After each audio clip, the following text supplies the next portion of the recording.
Facebook is free to use.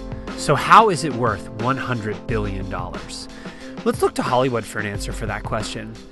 There's a great scene in The Social Network, the 2010 drama about Facebook founder Mark Zuckerberg, where Zuckerberg is given the following advice from one of his partners. Facebook is cool, and that's what it's got going for it. You don't want to ruin it with ads because ads aren't cool. In the film, Mark initially agrees. Ads on websites generally are not cool, but Facebook has ads. You've probably seen them before. They're on the right side of your screen whenever you log in. In fact, Facebook has had ads for a while, pretty much since 2007, back when it was still only available for users who were in college or high school. And in 2011, according to the information Facebook released for their upcoming initial public offering, 85% of the $3.7 billion that the company made came from advertising. They use a specific strategy called targeted advertising that involves creating customized ads specific to the interest of individual users based on the data that knowingly and unknowingly they provide. Now, granted, Facebook is hardly the first to use targeted advertising. Google's been doing it longer than Facebook has, catering ads to individual web users based on what they search for, as well as what they write about when using Google's email service. But Facebook's approach is unique because it serves as a social network in which users log in and often share an incredible amount of personal information about themselves. For example, in order to set up an account, first you are asked to include all sorts of private information like your age, where you live, your phone number, what you do for a living, favorite TV shows, moving bands, and so on and so forth. And that's just the beginning.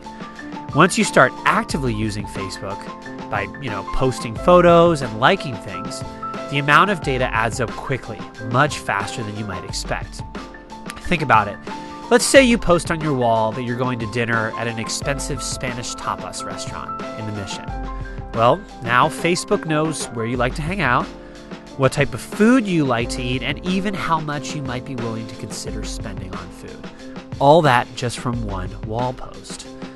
There's actually a law student from Austria named Max Schrems who went to court with Facebook to see in real life all of the information it had gathered on him.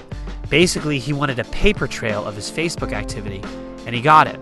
All 1,222 pages of it. And this is a guy who claims to only use the site about once a week. In recent years, Facebook has even figured out how to gather data on people when they're not even on the website itself.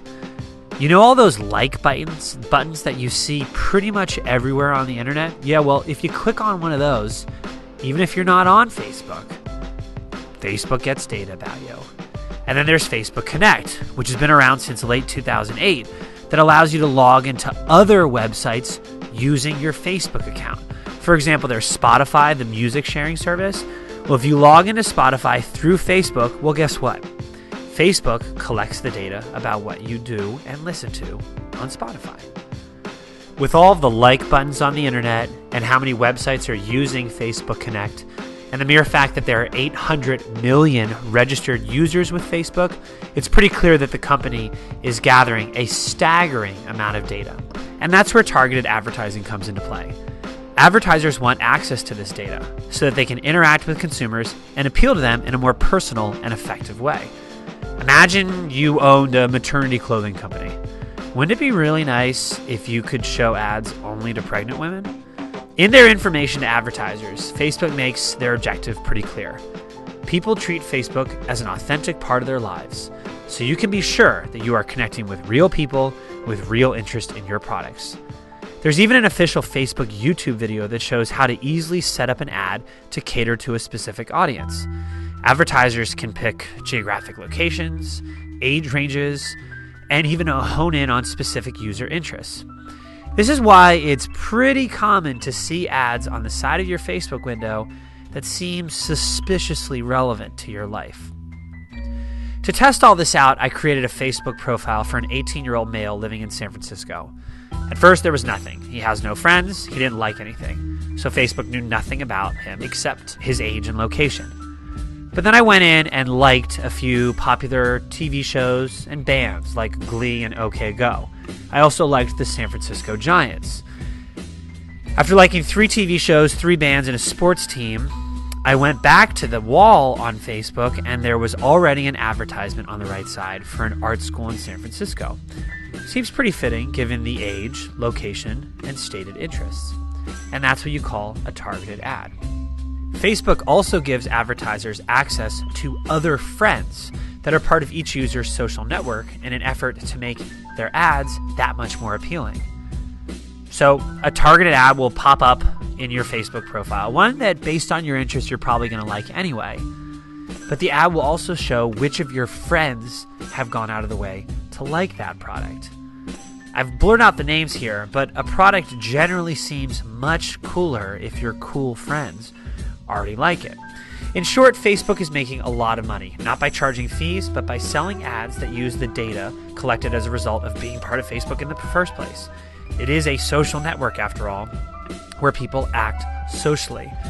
But who would have thought that the digital social lives of people would be worth $100 billion?